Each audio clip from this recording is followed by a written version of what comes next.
Live ক্লাসে সবাইকে স্বাগত। আজ আমরা আর্নিং ম্যানেজমেন্ট না, ক্যাশ ম্যানেজমেন্টের তৃতীয় ক্লাস করব। এর আগে আমরা দুইটা ক্লাস করছিলাম ক্যাশ ম্যানেজমেন্টের, আজকে তৃতীয় ক্লাস করব। যারা আগে দুইটা ক্লাস করেন নাই তারাও আজকে বুঝতে পারবেন, সমস্যা নেই। কিন্তু আপনারা সবসময় ক্লাসে উপস্থিত হওয়ার আগে আগের ক্লাসগুলা অবশ্যই দেখে নেবেন, তাহলে এই ক্লাসটা কিন্তু ভালো বুঝবেন। হ্যাঁ, আর না দেখলে কি বেসিক জিনিসটা এইতে ক্লিয়ার হবে।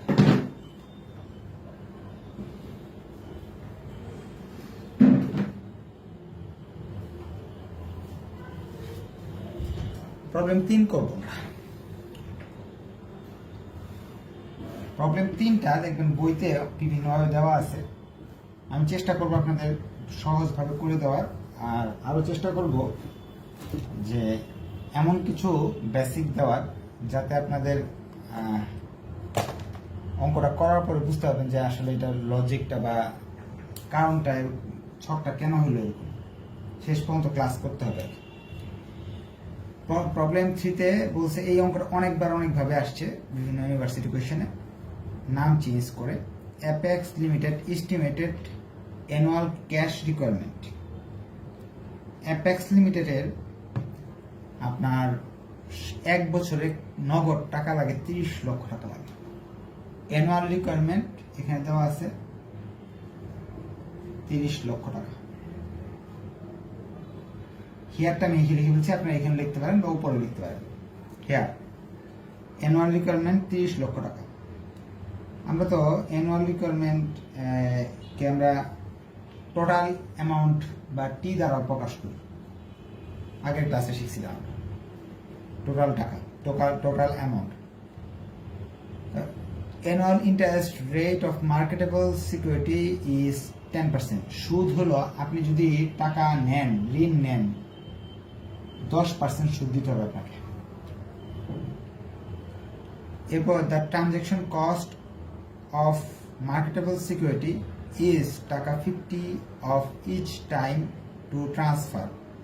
প্রতিবার টাকা ঋণ নিলে 50 টাকা আপনাকে ট্রানজ্যাকশন কস্ট দিতে হবে। বি দ্বারা প্রকাশ করি। আগের ক্লাস করলে আপনারা জানতে পারবেন। অঙ্কে এই 3টা তথ্য দেওয়া থাকে। কি কি দেওয়া থাকে? আপনার ঋণ দরকার 30 লাখ, 10 লাখ, 20 লাখ। এটা 10% সুদে আপনি নিতে পারবেন যে কোনো ব্যাংক থেকে। যখনই নিবেন ঋণটা তখনই 50 টাকা দিতে হবে। যে 30 লাখ একসঙ্গে নিয়ে নেন, 10% সুদ মানে কত? 3 লাখ টাকা সুদ দিতে হবে, আর 50 টাকা দিতে হবে কাগজপত্র বানানো। আপনি যদি 2 বারে নেন 1.5 লাখ করে, সেক্ষেত্রে সুদের পরিমাণ কমে যাবে। সুদের পরিমাণ চলে আসবে হয়তো বা আপনার 15 লাখ করে নেন, 1.5 লাখ টাকা সুদ আসবে।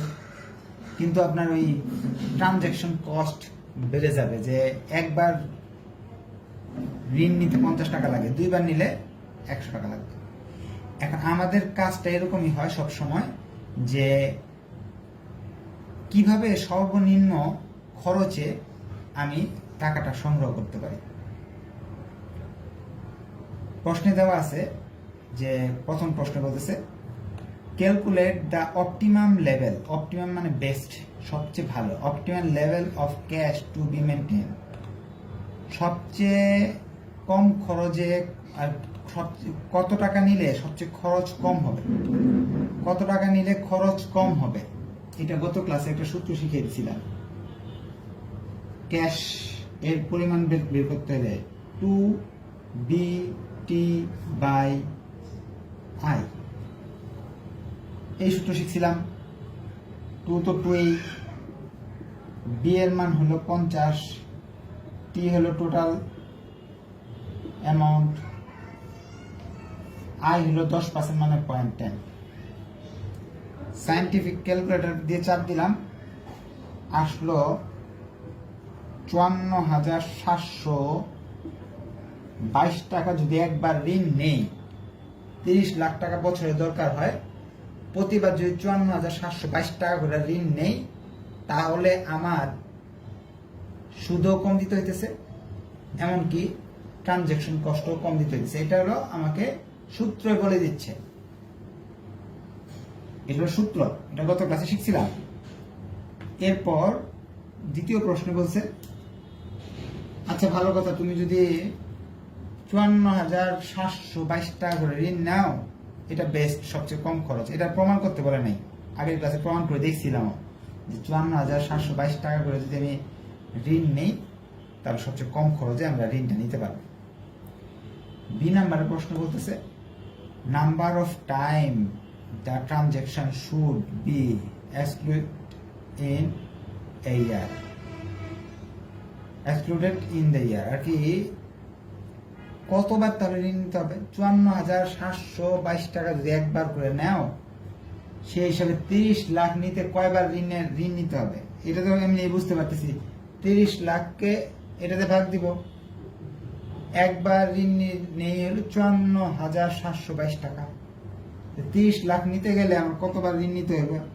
এটা তো এইভাবে মুখে মুখে বোঝা যায়। Number of time, number of time,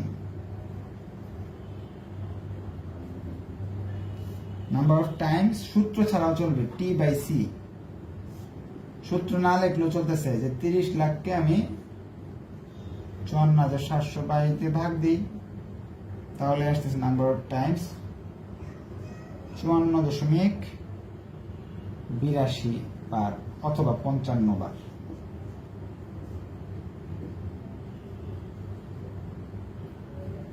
54.88 বার তার হয় না। ধরেন আপনি আমার কাছে পড়তে আসবেন, 54.58 বার আসা যাবে না, হয়তো 54 দিন আসলেন, 54 বার আসলেন, না হলে 55 বার। এই জন্য যেটা আসবে এটাকে রাউন্ড করে দিতে হবে। এই দুইটা জিনিসের মাঝে, দুইটা রিকোয়ারমেন্টের মাঝে কোনো স্টুডেন্টের যদি কোনো কোয়েশ্চেন থাকে, আমি মাইকটা অন করে দিলাম, আপনার প্রশ্ন করতে পারেন। হ্যাঁ, আর কেউ এই রকম প্রশ্ন করবেন না যে স্যার পুরাটা বুঝাই দেন, আমি দেরি করে আসছি। আপনি দেরি, হ্যাঁ বলেন। সত্যিটা কোশ্চেনের মানে মেইন অর্থটা কি স্যার একটু বুঝাই দেন। কোয়েশ্চেনের মেইন অর্থ এতক্ষণ তো এই কোয়েশ্চেনের মেইন অর্থ তো বুঝাইলাম, 1 নাম্বার 2 নাম্বার। আচ্ছা, আর কোনো কোয়েশ্চেন? আর কোয়েশ্চেন নেই। আচ্ছা, অর্থ প্রশ্নের অর্থ বুঝাই দিবেন। স্যার আমাদের সূত্রগুলো লিখে দেন একটু কষ্ট করে। আচ্ছা, আপনিও তো ফ্রি আছেন, হ্যাঁ বাসায় বসে আছেন, একটু কষ্ট করে প্রবলেম 1 2 3 এর যে সূত্রগুলো করাইছি, এই সূত্রগুলো একটা কাগজে লিখবেন, লিখে আমাকে একটু ইনবক্স করে দিবেন, ঠিক আছে? আর নাহলে মেসেঞ্জার গ্রুপে দিয়ে দিবেন। আর মেসেঞ্জার গ্রুপে অনেক ভালো স্টুডেন্ট আছে যারা কম্পিউটার কাজ করে, ওরা একটু কম্পিউটার লিখে একটা শীট বানায় ফেলবে। এমনি তো সম্পূর্ণ বইয়ের যত সূত্র আছে সব লেখা হয়ে গেছে, এখন শুধু 1-2টা চ্যাপ্টারের বা একটা চ্যাপ্টারের সূত্র লেখা নাই। এগুলো লিখতে আমার সময় লাগবে, আপনি বললে আমি দিতে পারবো না সঙ্গে সঙ্গে। আচ্ছা, এখন আমরা ওই যেটা বলতেছিলাম, প্রথম প্রশ্নে বলতেছে যে 30 লাখ টাকা ঋণ লাগবে 10% সুদে। একটা মনে হয় একটু ভুল হয়েছে, এখানে আমার তো আসছে 54,772 টাকা, কিছু দশমিক মান আছে, দশমিকের পরে। আচ্ছা, আসুক, সমস্যা নেই। সবারই কি এরকম আসছে? যেটা আসছে সবাই চ্যাট বক্সে লিখে দেন কার কি আসছে। সবাই আপনার চ্যাট বক্সে লিখে দেন যে আপনাদের এটার মান কত আসে, এটা লিখে দিন এখানে। হ্যাঁ, এখন আমরা যেটা করতেছি, বলে দিছে আপনি 30 লাখ টাকা ঋণ 30 লাখ টাকা লাগে ব্যবসাটা চালাইতে, 1 বছরে সুদ লাগে 10%। আর এই টাকাটা তো আপনি দেন না, ব্যাংক থেকে ঋণ করে নিয়ে আসেন, ব্যাংকে যখনই যান ট্রানজেকশন কস্ট লাগে 50 টাকা। একবারে ঋণ নিলে 50 লাগে, 2 বার নিলে 100 লাগে। এটা হলো ওটার অর্থ। প্রশ্নে 3টা কথা বলা আছে। প্রথম প্রশ্ন বলছে কত টাকা ঋণ নিলে আমাদের সবচেয়ে কম খরচ লাগবে, এই শব্দের অর্থ। Calculate the optimum level of cash to be maintained, এই শব্দের অর্থটা হলো হিসাব করে বের করতে। অপটিমাম মানে বেস্ট লেভেল অফ ক্যাশ, সবচেয়ে বেস্ট বলতে বোঝাচ্ছে সবচেয়ে কম টাকা, কত টাকা নিলে আপনার কি হবে, যে খরচটা সবচেয়ে কম লাগবে, এটা প্রশ্ন চাইছে। এটা সূত্র হলো, এটা গত ক্লাসে শিখিয়ে দিচ্ছি, অপটিমাম লেভেলের ক্যাশের সূত্র হলো এটা। 2 নম্বর প্রশ্ন বলতেছে নাম্বার অফ টাইম, কতবার আপনাকে ঋণ নিতে হবে। যদি 1 বছরে এই টাকাটা নিতে হয় তাহলে কয়টা ট্রানজাকশন করতে হবে? তাই একটা ট্রানজাকশন যদি 54,000 নেন, 30 লাখ নিতে হলে 55 বার ঋণ নিতে হবে আপনাকে। 55 বার ট্রানজাকশন করতে হবে। এটা হলো অর্থ। সূত্র শিখে নেন যারা দুর্বল, যারা সূত্র দুর্বল না তারা সূত্র শিখতে হবে। তারা কি এটা আপনারা বুঝতে পারতেছেন, একবারে ঋণ নিলে 54,000 টাকা ঋণ নেওয়া যায়। 30 লাখ টাকা ঋণ নিতে আপনার কতবার ঋণ নিতে হবে, কতবার ট্রানজাকশন করতে হবে? সবারই 72 আসছে না? আচ্ছা, তাই 72 লিখে দিচ্ছি। 54,000 কত আসছে? 54,772।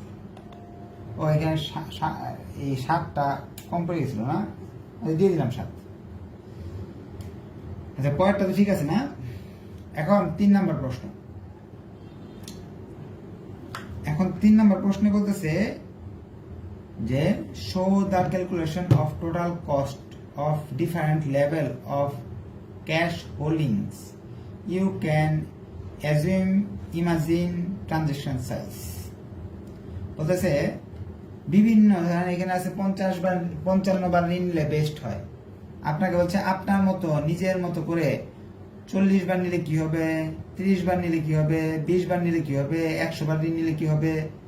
আপনি আপনার মতো একটা বিভিন্ন সাইজের ঋণ নিয়ে একটা কত টাকা টোটাল কস্ট হতে পারে সেটা একটা ছক দেখাইতে বলতেছে। হ্যাঁ, একটা ক্যালকুলেশন দেখাতে বলতেছে।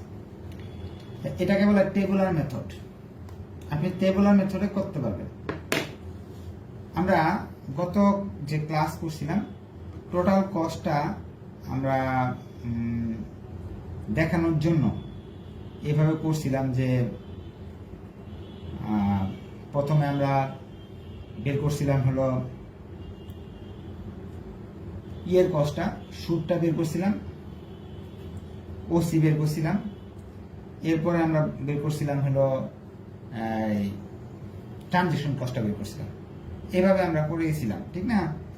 এখন ছকের মাধ্যমে কিভাবে করতে হয় সেটা আমরা শিখব। ছকের মাধ্যমে করতে হলে আপনাকে ছক আঁকতে হবে।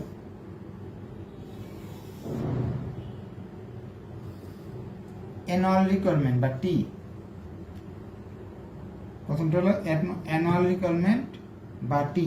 ধরেন 30 লক্ষ টাকা আপনার বছরে লাগে, দেওয়া আছে টি এর নাম। এরপর হলো ট্রানজাকশন সাইজ, লট সাইজ বা ট্রানজাকশন সাইজ। এই যে এটা ট্রানজাকশন সাইজ, ট্রানজাকশন সাইজ। এই ট্রানজাকশন সাইজটা বলছে আপনি ধরে নিতে, ইমাজিন করে নিতে, অ্যাজিউম করে নিতে বলছে। আপনাকে ধরে নিতে বলছে। আপনি চলে 10 ধরতে পারেন, 20 ধরতে পারেন, 30 ধরতে, আপনি ইচ্ছা। আপনি কি করবেন, 10, 20, 30 না ধরে এই 55 যেহেতু আসছে এখানে আনসারটা, এটা আশেপাশে নিবেন। আমি 45 নিলাম, 40 নিতে পারেন আপনি, ইচ্ছা আপনার। এটা আপনি ধরতে পারবেন। এটা বলে দিচ্ছে, ধরে নাও। প্রশ্নে দেওয়া থাকতে পারে। আমি 45 নিচ্ছি, আপনি 10 দিয়েও করতে পারবেন।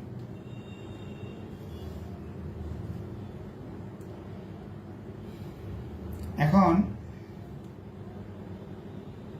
এখানে আসবে তাহলে ক্যাশ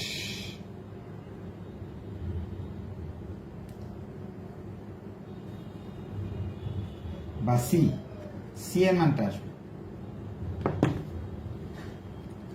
কত টাকা ঋণ নিতে হবে এটাকে এটাতে ভাগ দেন, তাহলে ঋণ নিতে হবে কতটা বেরিয়ে আসবে আপনার 66666। এটাকে এটা ভাগ দিছি, এটা আসছে ক্যাশ। এরপরে আমাকে এই ঘরে এভারেজ ক্যাশ বের করতে হবে। এভারেজ সি বা C/2, C/2। বইতে অন্যভাবেও করা আছে, আমি সহজভাবে করানোর চেষ্টা করতেছি। C/2 বের করতে হলে যেমন এটা 1 নম্বর ঘর, এটা 2 নম্বর ঘর, এটা 3 নম্বর ঘর, 1/2 চলে আসলো। এটা 3 নম্বর ঘর যদি আপনি করতে চান, 4 নম্বর ঘর করতে হলে 3 নম্বর ঘর গুণ 50% বা অর্ধেক, এটাকে 2 ভাগ করতে হবে। 3333333।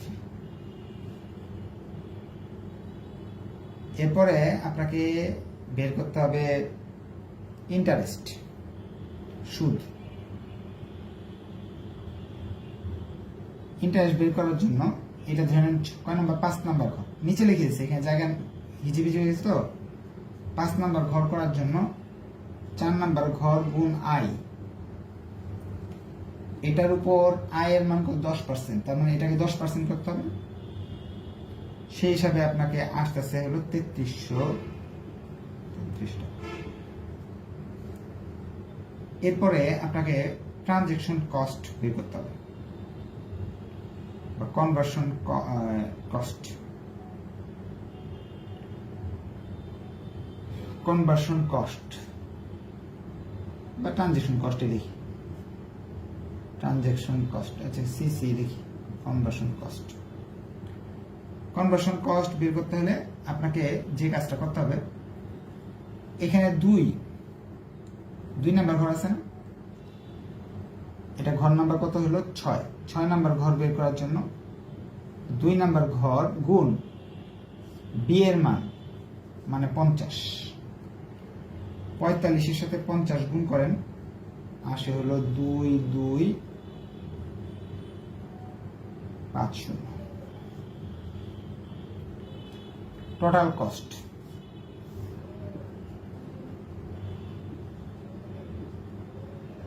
আপনার টোটাল কস্ট বের করতে হবে। বের করার জন্য 5 এবং 6কে যোগ করতে হবে, এই দুটাকে যোগ করলে যা আসে সেটা হলো আমাদের টোটাল কস্ট। 5 5 8 3, অর্থাৎ 7 নম্বর ঘর সমান সমান 5 যোগ 6। যারা দুর্বল স্টুডেন্ট তারা আপনারা ঘরগুলা মুখস্থ করে ফেলেন যে এই কস্টগুলা কিভাবে করতে হবে। হ্যাঁ, টি অথবা অ্যানুয়াল রিকোয়ারমেন্ট লিখতে হবে ফার্স্টে, অথবা এখানে যেটা দেওয়া থাকবে এটা আপনি যে কোনো একটা ধরে নিতে পারেন। তারা প্রশ্নে বলেছে ধরে নিতে, অ্যাজিউম করে নিতে বলছে, ইমাজিন করে নিতে বলছে। আমি 45 ধরছি, আপনি 50 ধরতে পারেন, 60 ধরতে পারেন, 100 ধরতে পারেন, 200 ধরতে পারেন, আপনি ইচ্ছা। সিটা বের করার জন্য এটাতে ভাগ দিতে হবে, এটা আসবে। সি কে 2 ভাগ করতে হবে, অথবা 50% করতে হবে, তাহলে এই ঘরটা আসবে। ইন্টারেস্ট বের করার জন্য এটার উপর 10% ধরতে হবে, যেহেতু 10% দেওয়া আছে এখানে। এই সিটা বের করার জন্য, সিসি বের করার জন্য বা ট্রানজ্যাকশন কস্ট বের করার জন্য বি এর যে মানটা দেওয়া থাকবে 2 নাম্বার ঘরের সাথে বি এর মান গুণ করে এটা আসবে। এই দুটো যোগ করলে এটা চলে আসবে। আমি আরেকটা করি, তাহলে বুঝতে পারবেন, আপনাদের সুবিধা হবে।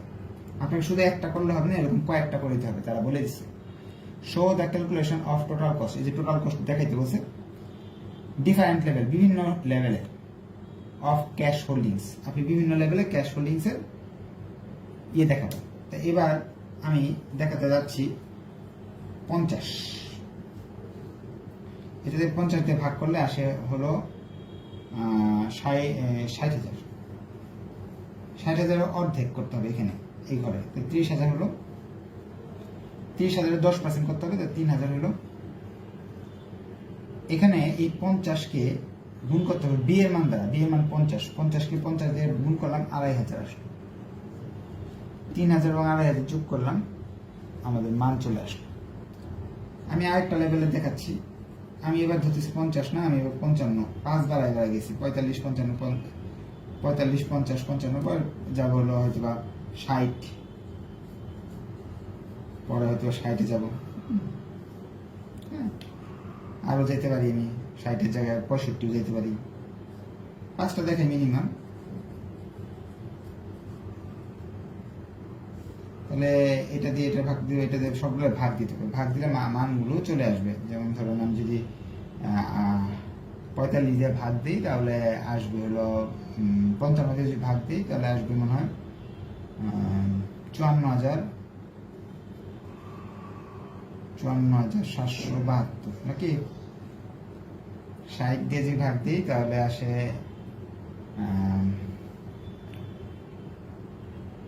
50,000। তারপরে 65 দিয়ে ভাগ করলে আসে 46,100। আপনারা এগুলো করে নেন। হ্যাঁ, এগুলো কি কি আসে এগুলো করে নেন। এটা 50% অর্ধেক, 54,222-এর অর্ধেক কত আসে?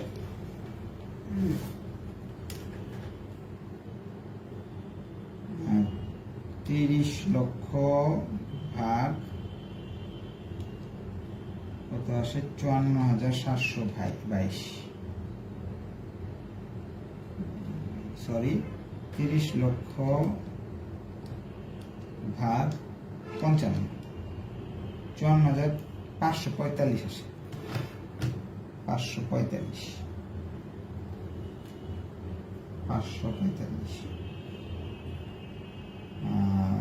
পরে এটার অর্ধেক আসে হলো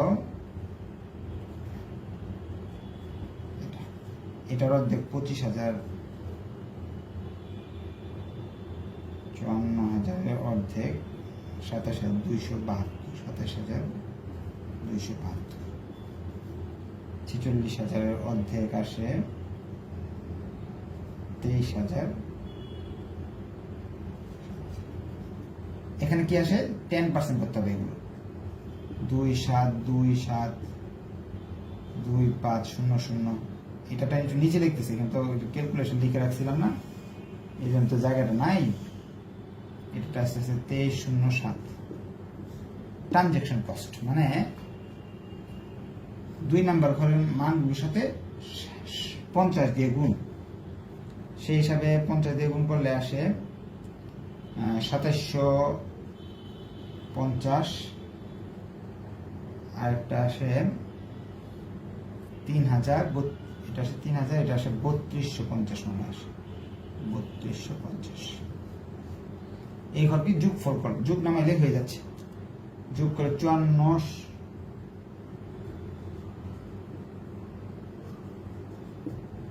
এটা যোগ করলে আসে এটা যোগ করলে আসে শেষেরটা শেষ আমাদের ছক করা শেষ এখন আপনাদের কাছে প্রশ্ন নিব পরে আমি বেসিক কিছু আলোচনা করব প্রশ্নটা হলো ছকটা কি যদি না বুঝে থাকেন আমাকে বলতে পারেন যে স্যার আমি ছকটা এই জায়গাটা বুঝি নেই স্যার বলেন স্যার এই ছকটা কত মানে কয়টা করতে হবে এরকম আমরা তো 4টা না 5টা করলাম এরকম কি বলে দিবে এখানে না কয়টা না করতে হবে এখানে তারা বলছে ধরে নাও আপনি 5টা করলেই হবে যথেষ্ট আর করতে হবে না।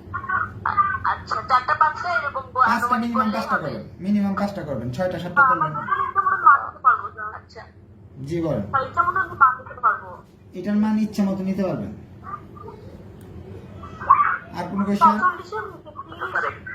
এরকম নিলে সমস্যা হবে আপনি যা ইচ্ছে তা নেন সমস্যা হবে না তা তো বলেছে আপনাকে স্বাধীনতা দিচ্ছে যে লিখেছে এজিং ধরে নাও আচ্ছা আর কোনো কোয়েশ্চেন স্যার এখানে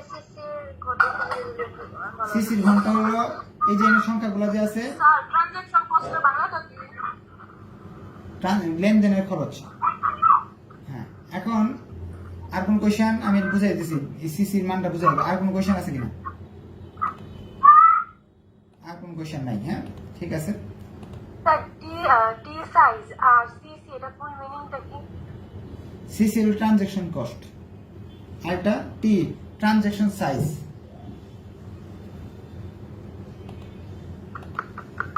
আচ্ছা এখন সবার কোয়েশ্চেন হয়ে গেছে এটা বলছে সিসির মানটা কিভাবে বের করতে হয় লিখে দিছি 6 নাম্বার ঘর বের করতে হলে 2 নাম্বার ঘরের মানগুলোর সঙ্গে 50 গুণ করতে হবে তাহলে এটা চলে আসবে এখন আপনাদের কিছু কৌশল বলবো কৌশল হলো এখানে আপনি জানেন এই অঙ্কটা এখানে কিন্তু শেষ আমাদের এখন বাড়তি পেঁচাল পারতেছি বাড়তি পেঁচালের মাঝে একটা আছে হলো আপনি এটা কত ধরবেন অঙ্কে এরকম বলতে পারে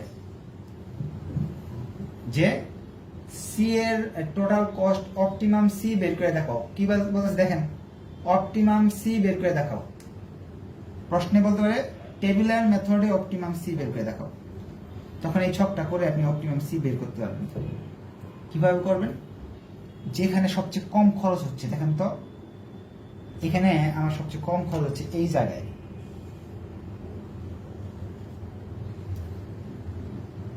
5,477 এখানে আমি ঋণ নিচ্ছি কত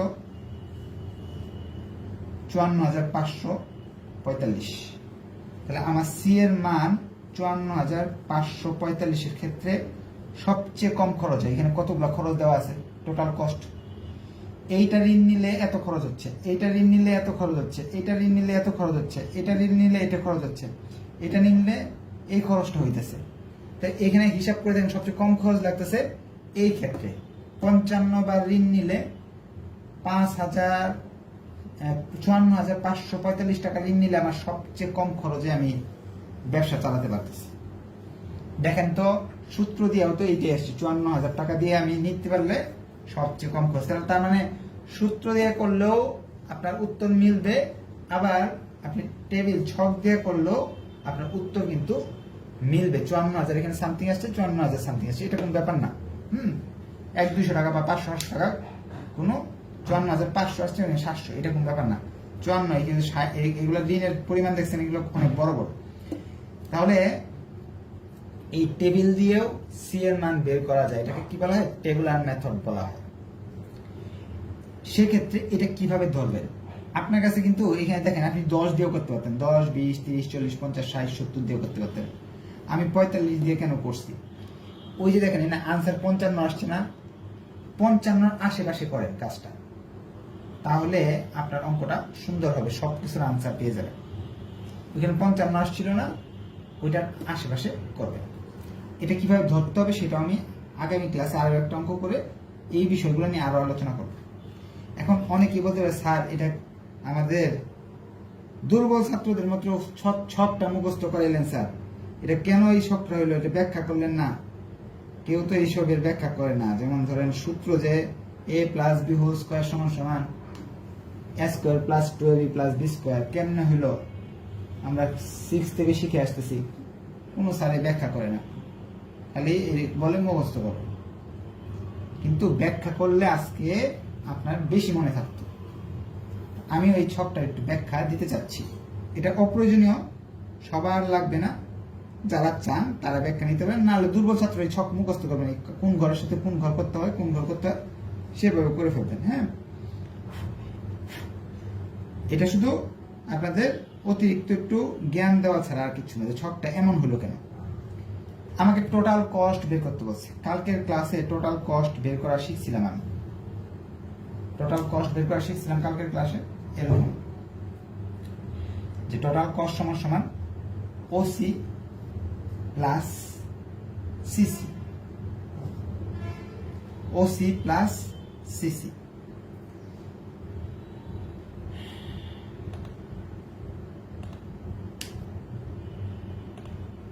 ওসি বের করতাম আমি এইভাবে,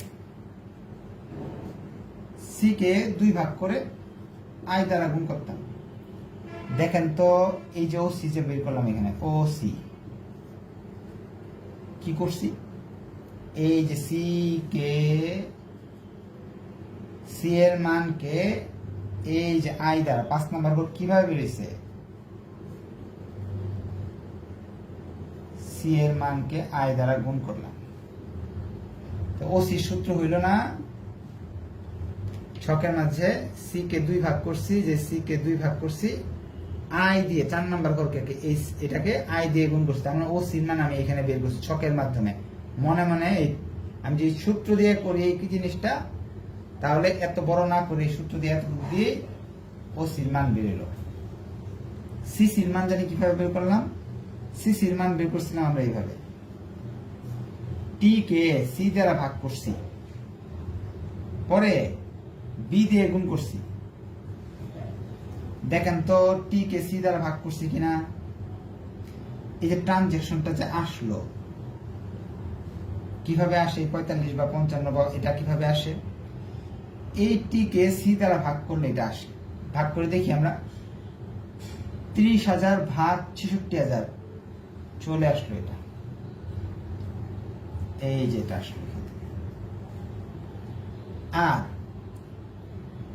6 নাম্বার ঘর কিভাবে করলাম, এই যে 2 নাম্বার ঘরটাকে কার সাথে গুণ করছি, বি এর সঙ্গে গুণ করছি।